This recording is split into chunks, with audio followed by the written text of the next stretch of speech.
You raised him on pawnshop leftovers, and you think that earns you a seat at my table? Gordon Whitfield said it to my face. 40 guests sat around that long mahogany table in his home on the Battery, crystal glasses catching candlelight, and he did not lower his voice to say it. He said it the way a man says something he has wanted to say for a long time, and has finally been given permission to say out loud. Nobody moved. A waiter kept pouring wine 2 seats down, the bottle's neck clinking softly against the rim of a glass, because he hadn't caught the words yet, or because he had and didn't know what else to do with his hands. Somewhere in the kitchen, a pot lid rattled against a burner. My son's fiancée's mother touched her pearls. Nobody coughed. Nobody breathed the way people breathe when nothing is wrong. I set down my fork. Gordon smiled at me, the way a man smiles at a piece of furniture he's decided to donate. Pleasant, final, already thinking about what will replace it. Before I tell you what I said back to him, and before I tell you what I found 3 weeks later hidden inside a 200-year-old rolltop desk in his own study, subscribe to this channel and write in the comments what city you're watching from tonight. My name is Walter Ashford. I'm 64 years old, and for 31 years I made my living authenticating and appraising antiques and estate furniture across the Carolinas. The man museums and auction houses called when they needed to know if a signature was real, or a joint was original, or a chair had been sitting in someone's attic since before the Civil War, or since last Tuesday. I put my son Daniel through college on that income, working weekends, driving 4 hours each way for a single appraisal that paid $300, because I would not let him take on debt the way I once had. I raised him alone after his mother Margaret died 9 years ago. I never remarried. I never wanted to. That's the whole of it. Not a sad story, just a true one. Daniel is 34 now. An architect. Good at it. Careful with his lines, the way his mother was careful with everything. 8 months before that dinner, he brought home a woman named Bianca Whitfield, and I watched my son fall in love the way I once fell in love, completely, a little foolishly grateful for it. Bianca was kind to me in the beginning. She asked about my work. She sat in my shop once for 2 hours while I explained how you tell a real Chippendale leg from a good reproduction, and she listened like she meant it. Her father did not sit in my shop. Her father, from the very first handshake, looked at me the way you look at a repair estimate you already know you're not going to pay. Gordon Whitfield built Whitfield Maritime Holdings from nothing, or so the story went. The story he told at every dinner, every gala, every interview with the Charleston Business Journal that ran his photograph on the cover twice a decade. A shipping clerk's son who clawed his way into owning half the working waterfront by the time he was 30. Now the company moved cargo through 6 ports and was, by the last valuation I heard whispered at that very table, worth something north of $1 billion. I want to be honest about something, because these stories go crooked when the man telling them pretends he was perfect. I was not perfect. In the years after Margaret died, I buried myself in my work the way I'm burying myself in this story right now, carefully, thoroughly, so I wouldn't have to feel the empty parts. I missed things with Daniel. Recitals. A broken arm I heard about after the cast was already on. I told myself I was providing. I was also, some of those years, hiding, and I think, if I'm honest, some part of why my son wanted so badly to be folded into the Whitfield family, their warmth, their noise, their Sunday houses stacked 3 deep with cousins, was that I'd given him a childhood that was steady but quiet, in a way that maybe felt, to a boy, like being alone. I'm telling you that now so you understand I'm not the hero of this story by default. I had to earn it. Just like everyone else, there was one other thing about me that mattered more than I understood at the time, though it wouldn't matter to you yet either, so I'll just set it down here and let it sit. I could not walk into a room that smelled a certain way, beeswax and turpentine and old varnish, the particular smell of a 100-year-old cabinet being restored, without my hands going cold. It had started the week Margaret's father, Thomas Calloway, died. I'd smelled that smell in his workshop the morning we found him. 31 years in this trade, and I still had to breathe through my mouth the first 60 seconds in any room full of old wood. Daniel didn't know this about me. Nobody did. I never let it show. That's its own kind of lie. I suppose. wearing steadiness like a coat over something that never healed. Back to the dinner. Gordon, I said, keeping my voice even, I don't believe I asked for a seat. Daniel invited me, and I came because my son is getting engaged. And I intend to be here for that, regardless of what you think my furniture is worth. Something flickered behind Gordon's eyes. Not embarrassment. Calculation. A man deciding whether to press further in front of witnesses. No offense meant, he said, which is what men like Gordon say directly before offense. I only mean that Bianca's accustomed to a certain standard. I'd hate for anyone to feel out of their depth. Across the table, Daniel's jaw tightened in a way I recognized from when he was 7 and being scolded for something he hadn't done. He opened his mouth. He looked at Bianca. He looked at Gordon. And then, this is the part I need you to understand, because it's the part that hurt the most. He looked back down at his plate and said nothing at all. Bianca reached over and squeezed his hand under the table. I saw that too. A small mercy toward my son. Not one word toward me. I want to be fair to her later in this story in ways I couldn't be fair to her that night. But that night, watching my son swallow his silence rather than defend his father at his own engagement dinner, something in me went very cold and very still, the way it does right before I make a decision I know I'm going to keep. Gordon's wife, Constance, changed the subject to flower arrangements. The dinner continued. Nobody apologized.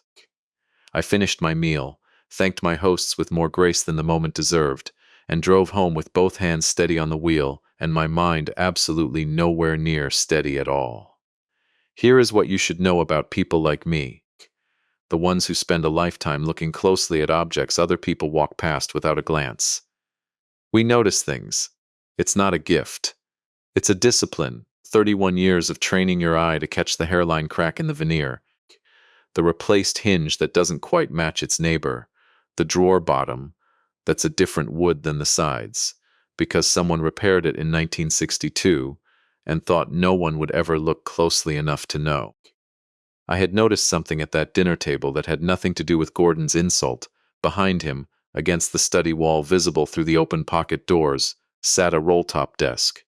Cherry wood, timbre front, brass pulls gone soft with age and hand oil.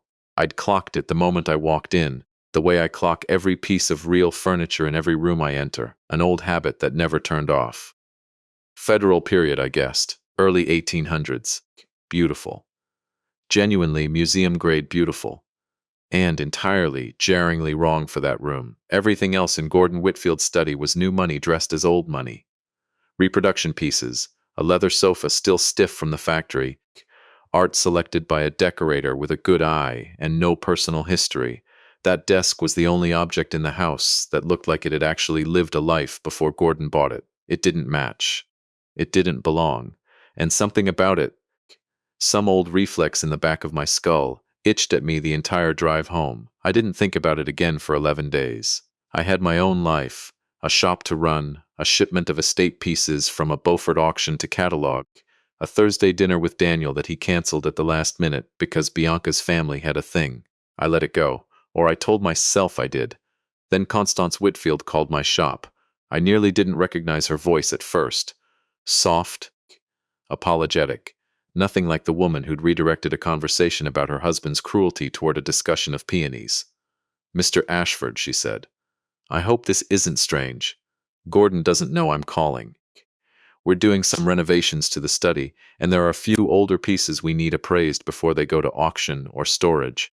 And," a pause, careful, like she was choosing each word off a shelf, "you're the best in the state. Everyone says so. I'd rather have someone honest than someone who'll just tell us what we want to hear." I should have said no. Every instinct in me, walking back through that dinner, said no. But there was a desk behind Gordon Whitfield's shoulder that didn't belong in that room. And 31 years of training does not simply switch off because a man once called your life's work pawn shop junk in front of 40 people. "Send me the address," I said. "I'll come Tuesday." I told myself it was professional curiosity.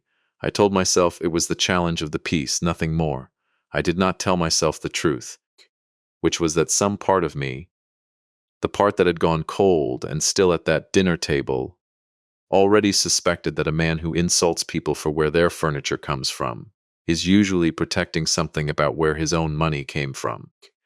I had no idea that Tuesday morning, driving toward the Battery with my tool case and my loop and my notebook on the passenger seat, how right that instinct would turn out to be, or how far past $1 billion the truth would eventually reach, or that by the time this was over, it wouldn't just be Gordon Whitfield's family that came apart at the seams. It would be mine too, in ways I would have to choose, piece by piece, whether to put back together. I didn't know it yet, but the desk in that study had been waiting 26 years for someone who knew how to look at it properly, and I was about to become that someone. The address Constance gave me was the same house, same study, same desk sitting exactly where I'd clocked it. 11 days earlier, its brass pulls catching the morning light through the tall windows the way they had at candlelight. Gordon wasn't home. Constance let me in herself, already dressed for a lunch she was clearly late for, and she hovered in the doorway just long enough to say, "Take whatever time you need. I trust your eye," before her heels clicked away down the hall and left me alone with the piece. I want to tell you what it's like, that first hour with a genuine object, because it matters to everything that came after. You don't rush it. You don't attack a 200-year-old piece of furniture like it's a puzzle to be solved before lunch. You walk around it first. You let your eyes adjust to it the way they'd adjust to a dim room, cataloging what's original and what's been touched, what's been loved and what's been merely kept. The timbre front rolled back smooth, no catching, which told me someone had maintained the wax on those thin wooden slats for a very long time, longer than Gordon Whitfield had owned this house. The pigeonholes were original, the dovetailing on the small drawers tight and hand-cut, no machine regularity to it. Cherry wood aged to that deep, true red-brown you cannot fake with stain, not in 26 years, not in 100. I ran my thumb along the underside of the writing surface, where a craftsman 2 centuries dead had left his tool marks, invisible to anyone who wasn't looking for them, and felt that old, cold pull of turpentine and wax and time settle into my hands. I did not think at first about Thomas Calloway. I want to be honest about that. For the first 40 minutes, I was simply a man doing his job. The same job I'd done 10,000 times, letting the wood tell me its own story before I let my own history intrude on it. It was the escutcheon plate that stopped me. The small brass keyhole surround on the center drawer. Slightly proud of the wood around it, as though it had been reset at some point rather than original to the build. I've seen that 100 times. Locks fail, escutcheons get replaced. It's nothing. But this one had been reset with a different gauge of screw than the rest of the hardware, and when I ran my loop over the wood beneath it, I found the ghost marks of an older mounting position, 2 inches to the left. Someone had moved that lock, deliberately, which meant, on a piece this old, that someone had once wanted to hide the fact that a compartment existed at all. I've found false bottoms before. Secret drawers were common in period desks. Merchants hid ledgers, love letters, deeds, the private architecture of people's lives, in compartments meant to survive a house fire or a nosy relative. I found the release the way I find them all. By feel more than sight, a small give in the panel beneath the third pigeonhole when I applied pressure at exactly the wrong angle for anyone who didn't already know these pieces intimately. The panel dropped a 1/4 inch. Behind it, a shallow compartment, maybe 8 inches deep, and inside that compartment, wrapped in a scrap of oilcloth gone brittle and yellow with age, a bundle of papers. I did not open them right away. I want you to understand that. Because it matters, I am not a man who reads other people's private papers for sport, not even in the course of my work. I photographed the compartment. I photographed the release mechanism, the tool marks, everything an honest appraiser documents before disturbing a find. Only then did I lift the oilcloth free and unwrap it on a clean cloth I kept in my case for exactly this purpose. The top document was a bill of sale. Whitfield Shipping Concern, dated the spring of 1998, transferring full ownership of a warehouse and dock parcel on the East Cooper waterfront from Calloway and Sons Fine Furnishings to Whitfield Shipping Concern for the sum of $1 and other good and valuable consideration. Calloway and Sons, my wife's family name. Her father's business. The company that had built half the fine furniture in 3 counties for 40 years before it folded, quietly, painfully, the year before I met Margaret. A collapse she rarely spoke about, except to say her father had trusted the wrong partner, and it had broken something in him that never fully mended. I sat down on the edge of that stiff, new leather sofa, a piece of furniture with no history at all, and I felt the room tilt very slightly the way it does, right before you understand something you cannot unknow. I read the second document standing up because I couldn't make myself sit still for it. It was a letter, handwritten. The ink faded to soft brown, on Callaway and Sons letterhead, dated 11 months before the bill of sale. Thomas Callaway's handwriting. I'd know it anywhere. I'd spent 30 years around his shop drawings and his ledger entries, tight and slanted and precise the way a man writes who measures things for a living. The letter was addressed to a lawyer whose name I didn't recognize. In it, Thomas Callaway explained, in the careful language of a man trying not to sound as frightened as he clearly was, that his junior partner, a young shipping clerk named Gordon Whitfield, who had bought a small stake in the company 3 years earlier, in exchange for warehouse space along the docks, had presented him with a dissolution agreement transferring the waterfront parcel to Whitfield's growing shipping concern.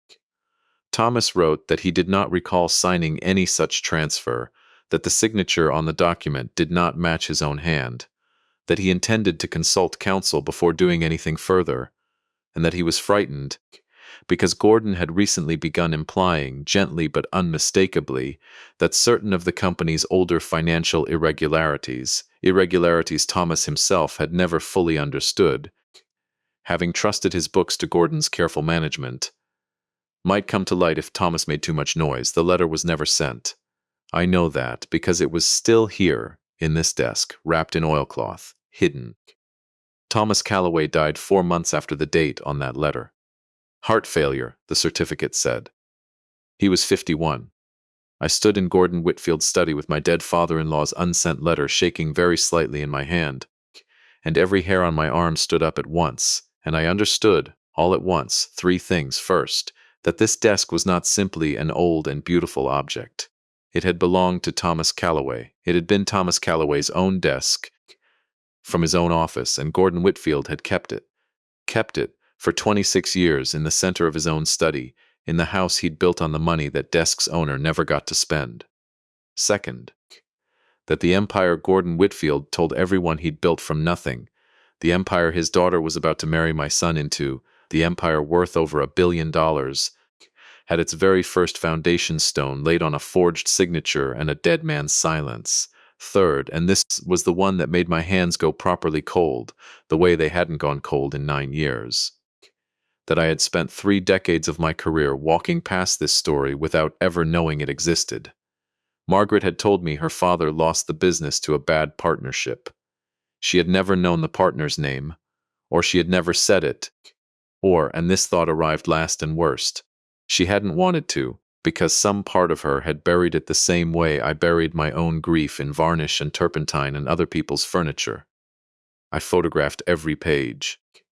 I did not remove the originals. That would have been theft, and I intended to do this correctly, the way 31 years of professional ethics had trained into me, whatever Gordon Whitfield deserved. I resealed the compartment exactly as I'd found it. I finished the appraisal I'd actually been hired to do, because a job is a job, and I would not give Gordon Whitfield the satisfaction of catching me in anything less than complete professionalism, and I wrote up a formal valuation for 3 genuine period pieces and 2 very good reproductions, and I left that house at 4 in the afternoon with my case in one hand and my phone, holding photographs that could unmake a billion-dollar family, in my pocket. I did not go home.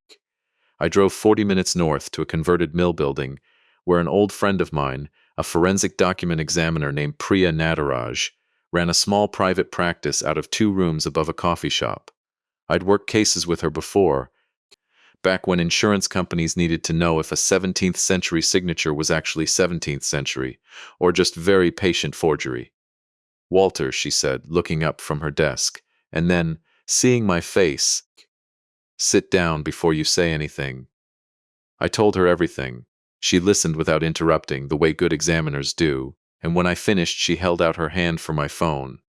She spent 20 minutes with the photographs, comparing the signature on the bill of sale against 3 known exemplars of Thomas Calloway's authentic signature I happened to still have, old appraisal receipts, family papers Margaret had kept, things I'd never had reason to look at closely until that afternoon.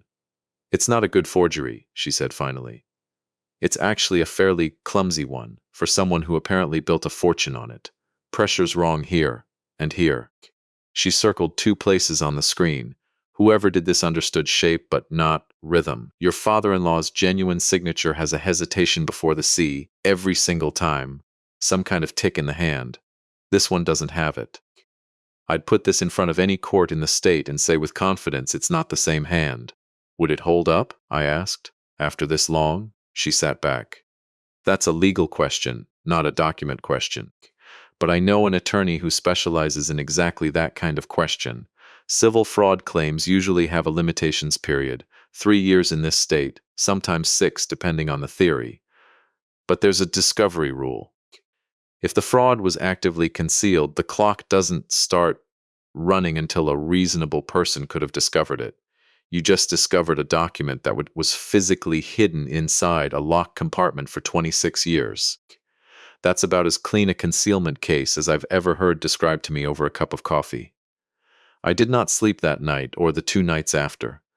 I sat in my own workshop at home, surrounded by other people's histories, waiting to be catalogued, and I thought about my son sitting at that engagement dinner, saying nothing, while the man who had built his future father-in-law's fortune out of my late wife's family collapse smiled at me like I was something to be donated.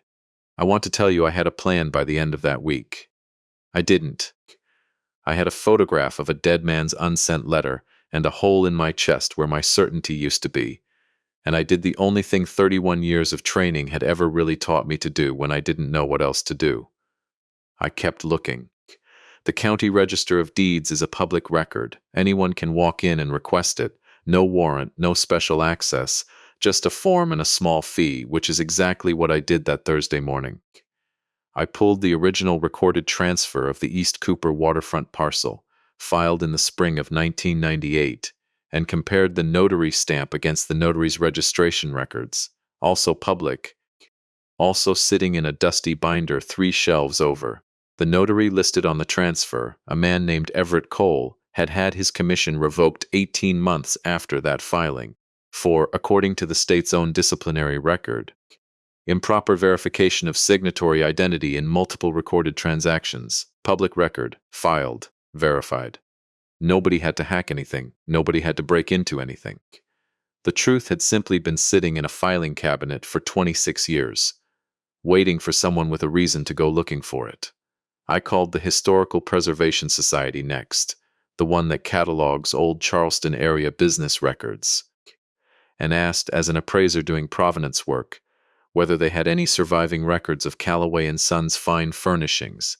A young archivist named Melissa spent 2 days digging and came back with something I hadn't even thought to hope for: a box of Thomas Calloway's business correspondence, donated to the society 11 years ago by a former employee who'd kept it in her attic, rather than see it thrown out when the old shop building was finally demolished.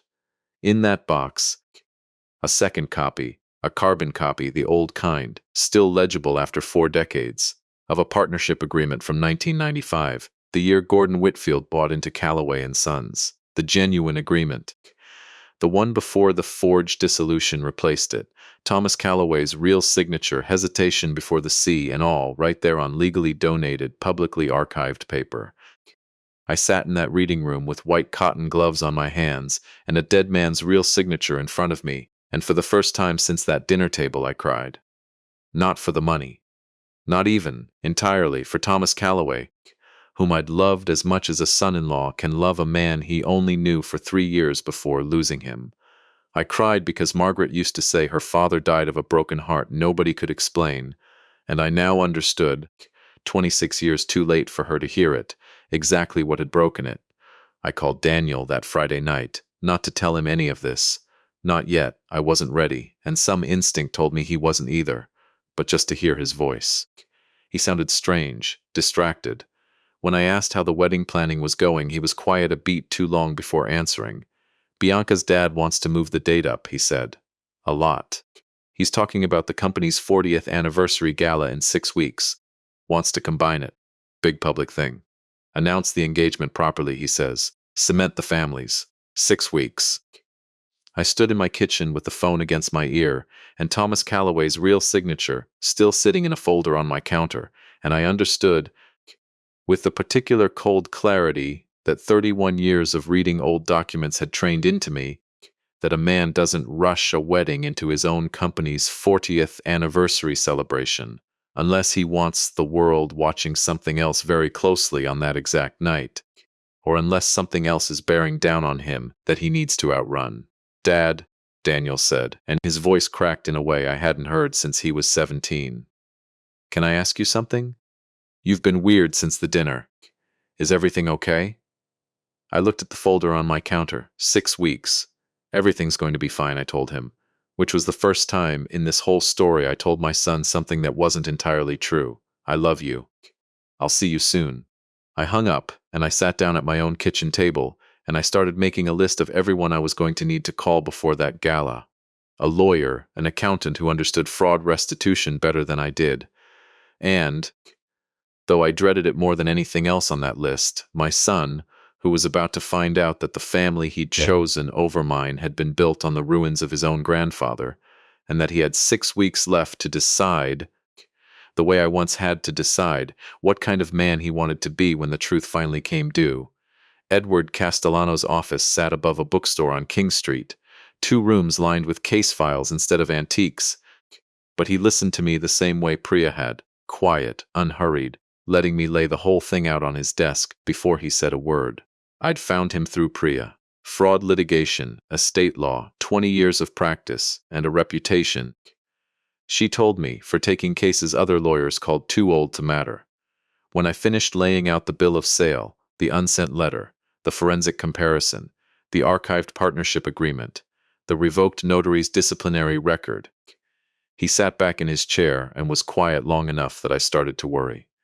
Mr. Ashford, he said finally, in 20 years of doing this, I've had maybe 3 cases come across this desk with this much clean, independently corroborated evidence. You didn't build a theory and go looking for facts to support it. You found the facts first and they built the theory for you. That's rare, and it matters because the first thing any defense attorney will try is to make this look like a bitter man's story dressed up as documents.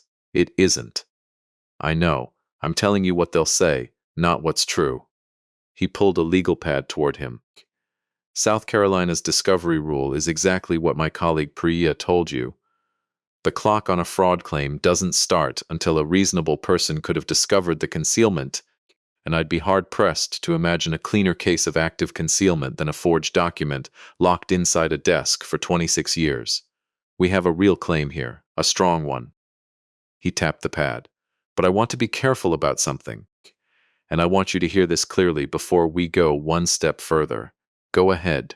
Everything you've shown me is legitimately obtained. Public deed records, an archive donation you had every right to examine, a forensic comparison against documents your own family already possessed.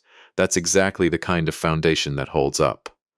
What I need you to promise me is that whatever happens from here, however angry you get, however close this gets to your son's wedding, you don't go digging anywhere, you don't have a legal right to be, no accessing anyone's private accounts, no hiring anyone to do anything you wouldn't want read aloud in a courtroom. The strength of this case is that it's clean. One shortcut and you hand Gordon Whitfield's lawyers exactly the story they're hoping for. I thought of the desk, the locked compartment, the letter that had waited 26 years for someone patient enough to find it honestly.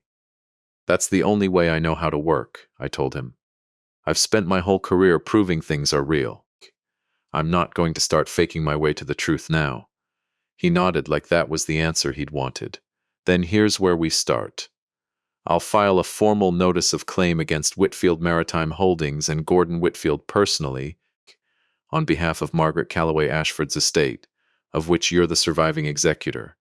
I'll also reach out quietly to a colleague at the State Securities and Fraud Division, not to file charges yet, just to flag the notary's revoked commission and the pattern it might represent. regulators like patterns. If Gordon Whitfield did this once, badly, as a young man desperate enough to forge a partner's signature, I'd want to know whether that's the only time in 40 years he ever cut that particular corner. He looked up at me, and I need to ask you something else. Does your son know any of this yet? I hadn't told Daniel. 2 weeks had passed since that phone call about the gala. 2 weeks of appraisals and depositions and evidence quietly assembling itself into a case. And every day I hadn't told him felt like another small lie stacking on top of the first one. No, I said. I don't know how. You'll need to before the gala. Not for legal reasons. For his sake. He deserves to hear this from you before he hears it from a courtroom filing or, God forbid, from Gordon trying to spin it first. I drove to Daniel's apartment that night without calling ahead, which I never do, and found him at his kitchen table, with wedding seating charts spread out in front of him like a man doing math he didn't believe in. He looked up, saw my face, and set down his pen. Dad, what's wrong? I want to tell you I had a speech prepared. I didn't. 31 years of explaining complicated provenance to nervous clients, and in that moment I had nothing but the truth. Laid out the same plain way I'd have laid out any appraisal. Your grandfather Calloway didn't lose his business to bad luck, I said. Gordon Whitfield forged his signature and stole it from him.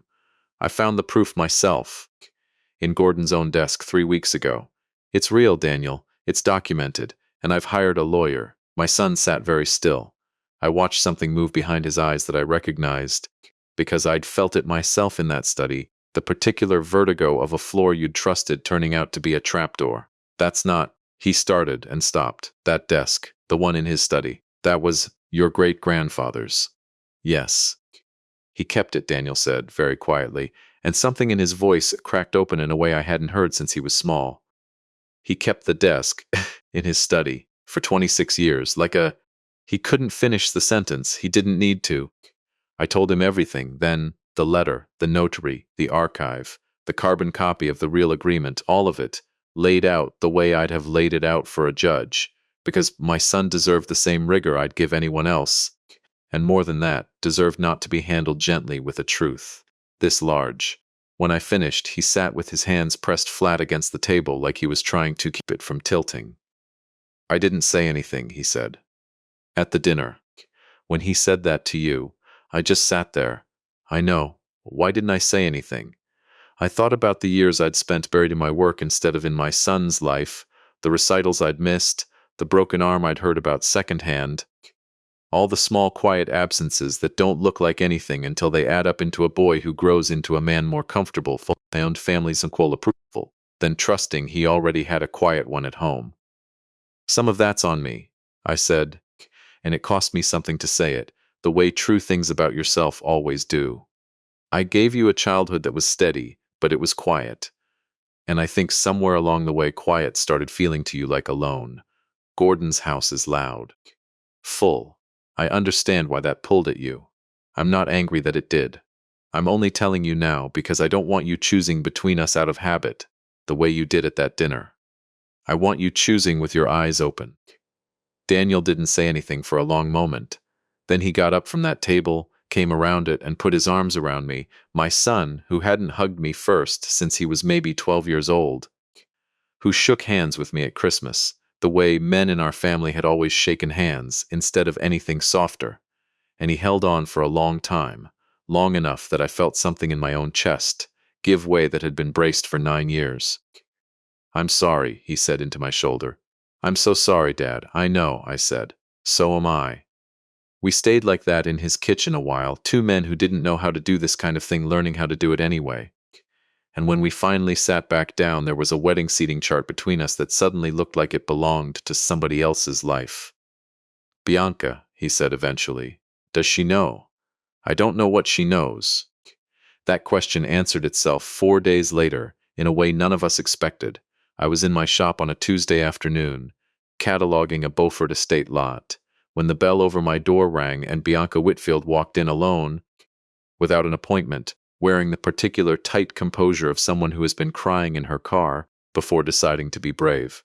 Daniel told me, she said, before I'd even set down what was in my hands. About the desk. About my grandfather, she stopped herself. About Thomas Calloway. He wasn't my grandfather. I don't even know why. I almost said that. Sit down, I told her, and she did. On the same stool clients sit on when they're about to hear an appraisal they didn't want. I need you to know something, she said. I didn't know any of it. I grew up hearing my father built everything from nothing, and I believed him. Because why wouldn't I? And I loved that story. I told it at school. I told it to Daniel the night I met him. Her hands were shaking slightly. And I need you to know something else, because I think it matters more than whether I believe you, which I do. My Uncle Harold, my mother's brother, he's on the company board. He's been on the board since before I was born. And there's something about him I've never understood, something my whole family tiptoes around. My father is terrified of him. Actually terrified, not annoyed terrified, real terrified. And I have never once in my life understood why a man who owns a company worth over $1 billion would be afraid of his own brother-in-law who barely does any actual work at that company.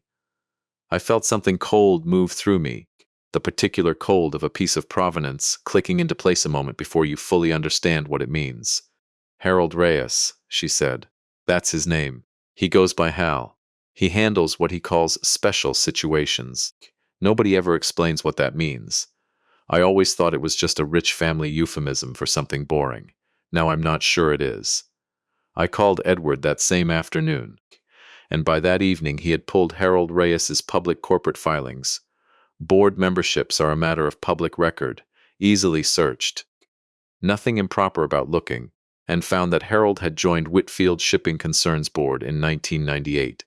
The same year as the forged transfer, not before. The same year. That's not proof of anything on its own. Edward cautioned me on the phone.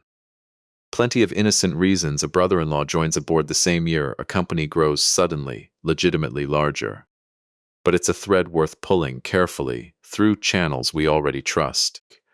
I don't want either of us speculating past what we can actually stand behind. We didn't have to speculate much longer. 2 days after that, Constance Whitfield called me a second time. Not about furniture, this time. Her voice tight and frightened in a way that had nothing to do with peonies. I need to talk to you, she said. Not on the phone. Can you meet me? We met at a coffee shop far enough from the Battery that neither of us worried about being seen, and Constance Whitfield, a woman I'd only ever known as composed, sat across from me with her coffee going cold and told me a story I don't think she'd ever told anyone in 26 years.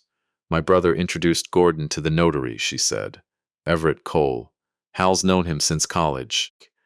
When Gordon came to me, back then, and told me what he'd done, that he'd forged Thomas Calloway's signature because the warehouse deal was going to fall through, and he'd already borrowed against a shipment that hadn't cleared customs, that he was going to lose everything he'd built in 18 months if he didn't get that parcel. I told him to undo it. I told him to go to Thomas and confess and beg forgiveness and find another way. He wanted to. I believe, God help me, that some part of him actually wanted to. Her hands wrapped tight around her cup. Hal told him not to. Hal told him it was done now, that undoing it would ruin them both, that he'd handle Everett, handle the paperwork, handle everything, and all Gordon had to do was let him onto the board with a permanent protected seat and a percentage nobody else in the family ever quite understood the size of, and every single year since, whenever Gordon has tried to push back on anything Hal wants, expansion decisions, hiring, that ridiculous 40th anniversary, gala Hal insisted on rushing forward, the one where he's going to stand up and give a speech about the company's founding values in front of 400 people, Hal reminds him, very quietly, very politely, exactly what he could say instead. I sat with that for a long moment. The metaphor arrived on its own, the way the true ones always do in this line of work. A man spends 30 years believing he owns the desk he's sitting behind, never once checking whether someone slipped a second, hidden compartment into it, one holding not evidence, this time, but a leash. Why are you telling me this? I asked her. Because Bianca called me in tears 3 nights ago, Constance said, and told me my daughter has spent her whole life loving a father she doesn't actually know, and I realized I have spent 26 years protecting a lie that was never even mine to protect, and I am so tired, Mr. Ashford. I am so tired of being afraid of my own brother in my own house." She finally looked up at me, and there were tears standing in her eyes that she didn't bother wiping away. "The gala is in 17 days. Hal insisted on the date. I don't know why yet, but I've learned over 26 years that when Hal insists on a date, it's never about celebration. It's about control. I think he's planning to use that stage for something, and I think Gordon is too frightened of him to say no, and I am asking you, I don't even know what I'm asking you. I suppose I'm asking you not to let my daughter walk into whatever that night turns into without someone standing beside her who actually knows the truth." I drove home from that coffee shop with the whole shape of the thing finally visible, the way a piece of furniture finally reveals its true construction once you've stripped away enough bad varnish to see the joinery underneath. Gordon Whitfield was not simply a man who had built an empire on a stolen name. He was a man who had spent 26 years being quietly owned by the one person who'd helped him hide it, and in 17 days, on a stage built to celebrate 40 years of a lie, both of those truths were going to collide in front of everyone either of our families had ever loved. I called Edward that night and told him everything Constance had said. I called Priya the next morning and asked her to prepare formal, court-ready comparisons of every signature we had, clean and unimpeachable. I called Daniel and told him I needed him and Bianca both to hear the rest of it together, as a family, before the night of that gala arrived and took the choice out of all our hands. And I sat alone in my workshop that evening, running my thumb one more time along the edge of Thomas Calloway's unsent letter, which I had photographed but never removed, which was still sitting exactly where he'd hidden it inside a desk. His son-in-law's daughter's father-in-law had kept as a trophy for a quarter-century, and I thought about something Thomas used to say to me, back when Margaret and I were newly married, and he was teaching me, patiently, the difference between a piece that was merely old and a piece that was actually true. "Anyone can make something look like it's always belonged somewhere," he told me once, running his hand along a reproduction he'd just finished exposing to a nervous buyer. "Only time tells you what actually did." 17 days, I thought. 17 days until we found out, once and for all, in front of everyone, exactly what this family had actually belonged to all along. The 17 days between that conversation with Constance and the night of the gala went by the way I imagine a held breath goes by. Technically time passing, but nothing in me felt like it was moving forward. I spent the days finishing the legal groundwork with Edward. I spent the nights sitting with Daniel, and twice, with Bianca, going over what we actually knew, what we could prove, and what we could only suspect about Harold Reyes. Edward was firm about the line between those two categories, and he made me repeat it back to him more than once, the way a man makes a nervous witness rehearse before a deposition. "We have hard, provable fraud committed by Gordon Whitfield," he said, laying it out on his desk for what felt like the 10th time. "Forged signature, confirmed by forensic comparison, illegally transferred property, confirmed by public deed record. Active concealment, confirmed by the hidden compartment and the unsent letter. That case is airtight, and it's already filed. What we have on Harold Reyes is circumstantial, a board seat that started the same year, and one frightened woman's account of a conversation that happened 26 years ago, which she's willing to state under oath, but which we haven't independently corroborated yet." "So what do we do with it?" I asked. "We don't accuse him publicly of anything we can't prove. That's not just ethics, Walter, it's strategy. One overreach and a good defense attorney turns our airtight case into a circus.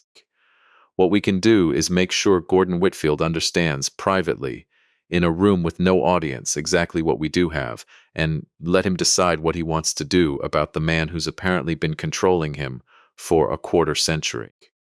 Sometimes the truth doesn't need a courtroom to detonate. Sometimes it just needs one honest conversation in the right room at the right time." That, more than anything else, became my plan for the night of the gala. Not a public accusation. A private reckoning, backstage, before 400 guests ever knew anything had shifted beneath their feet. The Whitfield Maritime Holdings 40th Anniversary Gala was held in a restored cotton warehouse down on the working waterfront. The same stretch of docks, I noted with a stillness that felt almost holy, where the original stolen parcel had once sat. String lights threaded the exposed beams overhead. A jazz quartet played near the bar. 400 guests in evening wear moved through a room built, quite literally, on ground that had never rightfully belonged to the man throwing the party. I arrived with Daniel. Bianca met us at the door, pale beneath her makeup, and squeezed my hand once, hard, before we went in together. "He doesn't know yet," she whispered. "That I know. That any of us know. My mother's terrified he'll see it on my face." "Then we don't let him see it," I said. "Not until it's time." We didn't have to wait long. Gordon found us within 20 minutes, resplendent in a tuxedo that probably cost more than my first car, working the room with the particular loud warmth of a man who has never once doubted his welcome anywhere. When he reached us, he clapped Daniel on the shoulder and turned that same warmth toward me, a warmth I now understood was simply the top layer of varnish over something entirely different underneath. "Walter," he said, and I noted, with the small clinical part of my mind that never fully switches off, that he did not apologize for the dinner. Men like Gordon rarely do, right up until the moment they have no other choice. "Glad you could make it. Big night." "It is," I agreed. "I wonder if I could borrow 10 minutes of your time before the speeches, privately." Something flickered across his face, not suspicion yet, just the mild irritation of a busy host being asked for a favor he hadn't budgeted time for. "Can it wait until after?" "I don't think it can," I said. "It concerns your desk." I watched the color leave his face in real time, watched 40 years of practice composure work very hard to hold itself together in front of his future son-in-law, and I felt not triumph exactly, but something closer to the quiet satisfaction of watching a piece of furniture finally confirm what your eye had told you all along. He led me to a small office off the main warehouse floor, used for the catering staff's coats. One bare bulb overhead and a folding table pushed against the wall. Edward was already waiting there, having arrived separately, and slipped in through the loading entrance exactly as we'd planned, a slim folder in his hands. "What is this?" Gordon said, his voice gone tight. "This," Edward said, opening the folder and laying the photographs out one by one on the folding table, the way I'd once laid out an appraisal for a nervous client, "is a bill of sale from 1998, transferring the East Cooper waterfront parcel from Callaway and Sons to your company for $1. This is an unsent letter from Thomas Callaway in his own hand, stating he never signed that transfer. This is a forensic signature comparison confirming the bill of sale bears a forged signature. This is the disciplinary record of the notary who filed it, revoked 18 months later for exactly this kind of misconduct. And this," he said, laying down the last page, "is a filed civil claim on behalf of Margaret Callaway Ashford's estate, seeking restitution and a formal accounting of value derived from that fraud over the past 26 years. Gordon stared at the papers on that folding table for a long, long moment. Then he sat down hard on an upturned catering crate, all 400 guests and 30 minutes of scheduled speeches suddenly very far away. "You found the desk," he said finally, very quietly. "I did. I always meant to get rid of it," he said. And there was something almost pathetic in the way he said it, a man confessing to a small cruelty that had metastasized into a large one. Every year I told myself, this is the year, sell it, burn it, anything. I never could. I don't even fully understand why. I think he stopped, pressed his hand over his mouth for a moment. I think some part of me wanted it there, where I'd have to see it. A kind of penance I never let myself actually pay. "Thomas Callaway died 4 months after he wrote that letter," I said. "He was 51. His daughter grew up believing her father simply lost his business to bad luck, and she carried that grief her whole life without ever knowing there was a name attached to it. That's not a penance, Gordon. That's just keeping a trophy and calling it guilt so you don't have to feel the second one." He flinched. Actually flinched, like I'd struck him. "It wasn't supposed to go that far," he said. "I was drowning, Walter. 29 years old, a shipment stuck in customs, half my capital borrowed against cargo that hadn't cleared. And Hal," he stopped himself. "Harold Reyes," Edward said, evenly watching him. Gordon's head came up sharply. "How do you?" "We know he joined your board the same year," Edward said. "We know your wife has described to us, under circumstances she's willing to formalize, that he arranged the notary, and has held that arrangement over you ever since in exchange for a protected board seat you've never fully explained to your own daughter. We are not filing anything against him tonight. We are simply telling you that we know and giving you the chance to decide, right now, in this room, whether you want to keep carrying that weight alone for another 26 years. Gordon put his face in his hands. When he looked up again, something in his expression had genuinely changed. Not absolution, nothing so clean as that, but the particular exhaustion of a man finally setting down something heavy he'd carried so long he'd forgotten it was a choice. He's out there right now, Gordon said, getting ready to give the second speech tonight. The company values speech. He insisted on it. He insisted on the whole date moved up 6 weeks, moved right on top of the engagement, and I never understood why until just now, saying it out loud to you. He wanted an audience. He always wants an audience when he wants to remind me what he can do. Then let's give him one, I said. Who finally knows the truth? We didn't storm the stage. That was never the plan. And Edward was firm about it right up until the moment we left that small office. Nothing gets said publicly tonight that isn't already filed, verified, and legally ours to say. What happened next happened because Gordon Whitfield, for the first time in 26 years, chose to stop being controlled in front of the one audience that had always mattered more to him than his brother-in-law ever understood. His own family. The speeches began on schedule. Gordon gave a shorter, stranger version of the founder's story speech he'd given 100 times before, missing the usual flourish, his eyes finding mine once in the crowd. Then Harold Reyes took the stage, smooth and practiced, and began the company values speech Gordon had warned us about, full of talk of legacy and integrity, and the founding principles this family had built everything on. It was during that speech, while Harold Reyes stood under warm string lights talking about integrity in a warehouse built on a forged signature, that a small voice cut through the polite applause following one of his lines. But that's not true, is it? Every head turned.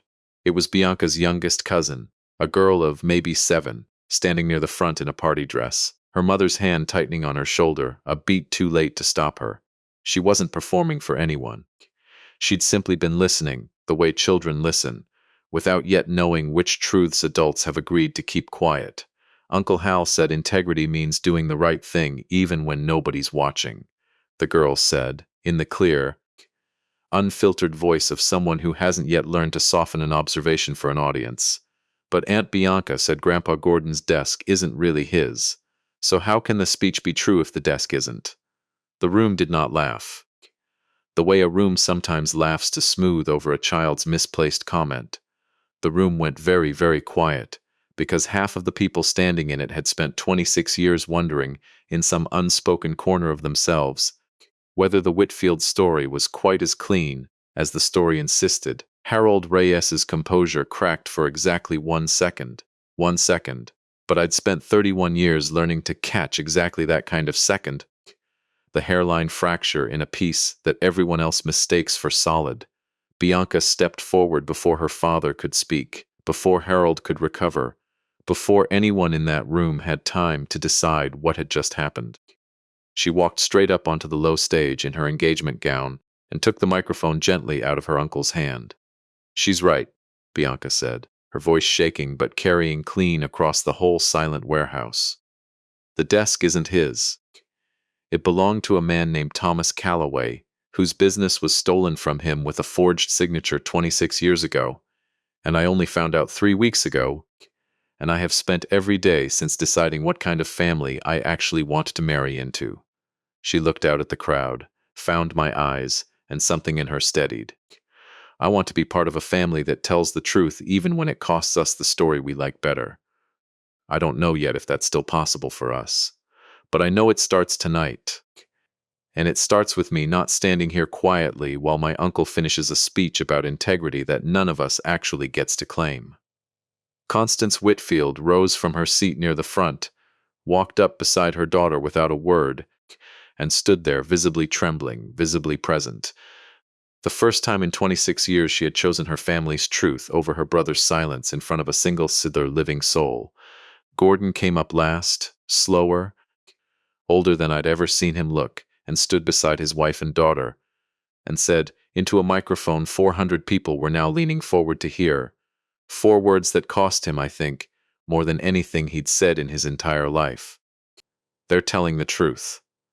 Harold Reyes did not stay for the rest of the evening. He left through the side door I'd come in through an hour earlier, and though the aftermath of that night would eventually involve regulators and attorneys and a great deal of paperwork that has nothing to do with the part of this story that matters most, I want you to know that the loudest collapse of that whole affair happened in near silence. One man walking out a side door while his family, for the first time, chose each other over him. What happened after belongs to a quieter part of the story, and I think it's the more important part, so let me finish it properly. I did not stand up on that stage. That was never my role, and I never wanted it to be. I stood in the crowd beside my son, and I watched something I never expected to see. 3 other people I recognized moving quietly through that room toward the front. Old clients of mine, people I'd done honest appraisals for over the years. People who'd heard through the small, tight-knit circle of the Charleston antiques world exactly what I'd found and why, and who had come to that gala that night, uninvited by the Whitfields but not by Daniel, simply to stand near me if it turned out I needed standing near. Nobody had asked them to come. Nobody made a scene. They simply appeared, quiet as ever, the way honest people show up for each other without needing it announced. 2 weeks later, in Edward's office, Gordon Whitfield signed the settlement we'd drafted. Not, and I want to be precise about this, a document handing over property that had never been his to give away in the first place, but a formal acknowledgement that he had been properly notified of the amended trust I had, as Margaret's executor, every legal right to establish. A restitution fund, built from a portion of Whitfield Maritime Holdings' valuation attributable to that stolen parcel, held now in the Callaway Family Legacy Trust, with Daniel as its eventual trustee.